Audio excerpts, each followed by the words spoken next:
नमस्कार। एक सवाल है, क्या कभी ऐसा हो सकता है कि एक कमजोर सा बल्ब एक ज्यादा पावरफुल बल्ब से भी तेज चमकने लगे? सुनने में थोड़ा अजीब लगता है ना? आज हम बिजली से जुड़ी इसी मजेदार पहेली को सुलझाने वाले हैं और यकीन मानिए इसका जवाब आपको सच में चौंका देगा। तो सवाल सीधा सा है, एक 40 वॉट का बल्ब और एक 60 वॉट का, दोनों को एक ही पावर सोर्स से जोड़ा, कौन सा ज्यादा चमकेगा? अब देखिए, पहली नजर में तो हर कोई यही कहेगा कि भाई 60 वॉट वाला ही ज्यादा तेज जलेगा, है कि नहीं?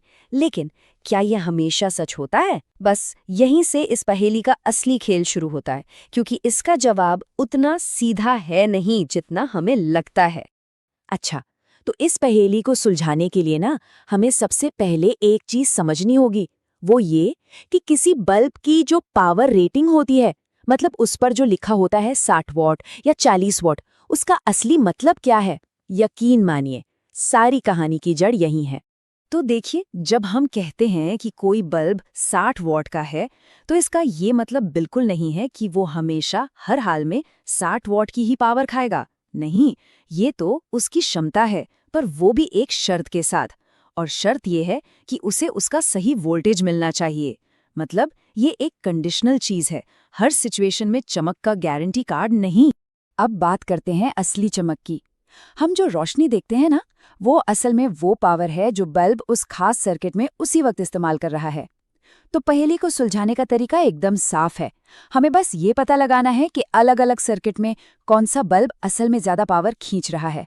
जो ज्यादा पावर खींचेगा वही ज्यादा चमकेगा, सिंपल। और इस पहेली की जो मास्टर की है वो है बल्ब का रेजिस्टेंस, यानी प्रतिरोध। ये बल्ब की अपनी एक फिक्स्ड प्रॉपर्टी है जो बदलती नहीं। और मजे की बात यह है कि हम इसे बल्ब की रेटिंग से ही कैलकुलेट कर सकते हैं। एक बार हमें ये रेजिस्टेंस पता चल गया तो समझ लीजिए आधा काम हो गया। फिर हम किसी भी सर्किट में उसकी चमक का हिसाब लगा सकते हैं। और यहीं पर आता है पहला ट्विस्ट। जब हम हिसाब किताब करते हैं तो क्या पता चलता है कि जो 40 वॉट वाला बल्ब है ना, उसका रेजिस्टेंस 60 वॉट वाले बल्ब से कहीं ज्यादा होता है ना कमाल की बात? इस पॉइंट को दिमाग में बिठा लीजिए, क्योंकि आगे की पूरी कहानी इसी पर टिकी है। ठीक है, तो अब हमें ये तो पता चल गया है कि किसका रेजिस्टेंस ज्यादा है। तो अब देर किस बात की, चलिए इन दोनों बल्बों को एक सीरीज सर्किट में लगाकर देखते हैं कि होता क्या है। अब देखिए, सीरीज सर्किट का एक सुनहरा नियम है। वो ये कि इसमें करंट के बहने का सिर्फ एक ही रास्ता होता है। इसका मतलब जो करंट 40 वॉट वाले बल्ब से होकर गुजरेगा, बिल्कुल उतना ही करंट 60 वॉट वाले बल्ब से भी होकर जाएगा। करंट दोनों में एकदम बराबर। और जब हम कैलकुलेट करते हैं तो इस पूरे सर्किट में करंट बह रहा है 0.1 एम्पियर। और जैसा कि हमने अभी बात की, ये 0.1 एम्पियर का करंट दोनों बल्बों में से होकर गुजरेगा बिना किसी भेदभाव के। और ये रहा वो नतीजा जिसका हमें इंतजार था। और ये सच में चौंकाने वाला है। जैसा कि इस चार्ट में साफ दिख रहा है, सीरीज कनेक्शन में 40 वॉट का बल्ब असल में ज्यादा पावर इस्तेमाल कर रहा है, पूरे 14.4 वॉट। इसका सीधा मतलब ये है कि 40 वॉट वाला बल्ब ज्यादा तेज चमकेगा। अब सवाल है, ऐसा क्यों हुआ? याद कीजिए पावर का फॉर्मूला I²R। करंट यानी I तो दोनों में सेम है, तो जाहिर है जिसका रेजिस्टेंस यानी R ज्यादा होगा वही ज्यादा पावर खाएगा। और हमें तो पता ही है कि 40 वॉट वाले का रेजिस्टेंस ज्यादा है। हो गया ना हिसाब बराबर? तो वाई सीरीज सर्किट का नतीजा तो बिल्कुल उल्टा निकला जो हम सोच रहे थे। अब बारी है पैरेलल सर्किट की। ये वही कनेक्शन है जो हम सबके घरों की वायरिंग में इस्तेमाल होता है। देखते हैं यहाँ क्या होता है। अच्छा, पैरेलल सर्किट का खेल थोड़ा अलग है। यहाँ का नियम ये है कि दोनों बल्बों को वोल्टेज एकदम बराबर मिलता है, बिल्कुल उतना ही जितना पावर सोर्स दे रहा है। लेकिन जो करंट है वो दोनों में बढ़ जाता है। जिसके पास जाने का रास्ता आसान यानी कम रेजिस्टेंस, वो ज्यादा करंट ले जाता है। और पैरेलल सर्किट में देखिए, नतीजा बिल्कुल वैसा ही है जैसा हम सब सोचते हैं। 60 वॉट वाला बल्ब अपनी पूरी 60 वॉट की ताकत से चमकता है और 40 वॉट वाला अपनी 40 वॉट की ताकत से। तो जाहिर है 60 वॉट वाला ही ज्यादा तेज चमकेगा।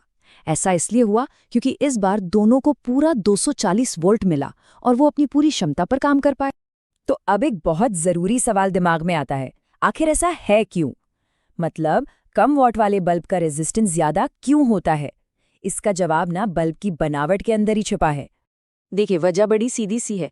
जैसे एक पतले पाइप से पानी को गुजारना मुश्किल होता है, उसे ज्यादा रुकावट मिलती है, ठीक वैसे ही एक पतले फिलामेंट से बिजली के करंट को गुजारना मुश्किल होता है, और इसी रुकावट को तो हम रेजिस्टेंस या प्रतिरोध कहते हैं।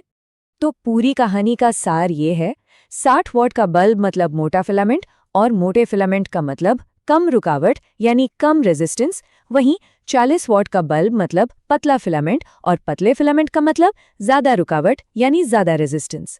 बस यही वो फिजिकल डिफरेंस है जो तय करता है कि कौन सा बल्ब किस सर्किट में बाजी मारेगा। चलिए अब कुछ और मजेदार सवालों के जवाब ढूंढते हैं।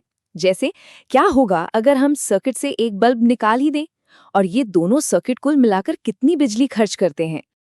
देखिए, सीरीज में अगर एक भी बल्ब निकाला या फ्यूज हुआ तो पूरा सर्किट ही टूट जाता है, मतलब दूसरा बल्ब भी बुझ जाएगा। लेकिन पैरेलल में ऐसा नहीं होता। वहां एक बल्ब निकालने पर दूसरा आराम से जलता रहता है। और यही वजह है कि हमारे घरों में पैरेलल वायरिंग होती है, ताकि एक लाइट बंद होने से पूरा घर अंधेरे में न डूब जाए। हाँ, ये बात और है कि कमरे में कुल रोशनी तो कम हो ही जाएगी। और अगर कुल पावर की बात करें तो उसके लिए ये शॉर्टकट फॉर्मूले हैं। आप देख सकते हैं, सीरीज सर्किट में दोनों बल्ब मिलकर सिर्फ 24 वॉट की पावर ले रहे हैं, वहीं पैरेलल सर्किट में ये मिलकर पूरे 100 वॉट खर्च कर रहे हैं। लेकिन हाँ, एक बात का ध्यान रखना जरूरी है, ये शॉर्टकट तभी काम करेगा जब आपका पावर सोर्स का वोल्टेज और बल्ब की वोल्टेज रेटिंग दोनों बराबर हों। तो आखिर में एक सवाल आपके सोचने के लिए छोड़ जाते हैं। आज की इस पूरी बातचीत से एक बात तो साफ हो गई कि सिर्फ बल्ब पर लिखा वॉट देखकर उसकी चमक का अंदाजा लगाना सही नहीं है। असली खेल तो सर्किट और वोल्टेज का है। तो अब जरा ये सोचिए कि अगर हम सोर्स वोल्टेज को ही बदल दें तो इन बल्बों की चमक पर क्या असर पड़ेगा। ये